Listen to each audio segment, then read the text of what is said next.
20,000 টাকা হলে বাগে একটা কিনবেন নি?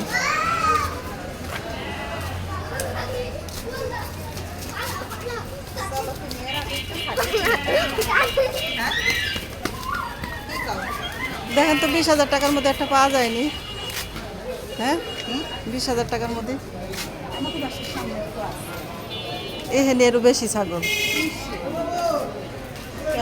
ওই ছাগলটা 13,000।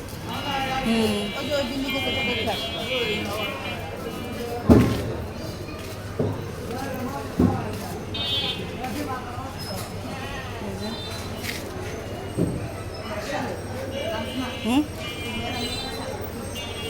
30,000 টাকা হইলে সব খরচ মরচ দিয়ে পরে যদি তাহলে কিনে হেলান এনে তো আর খরচ নাই, এনে তো আর হাসিল লাগে না, খালি জবাই দেয়া।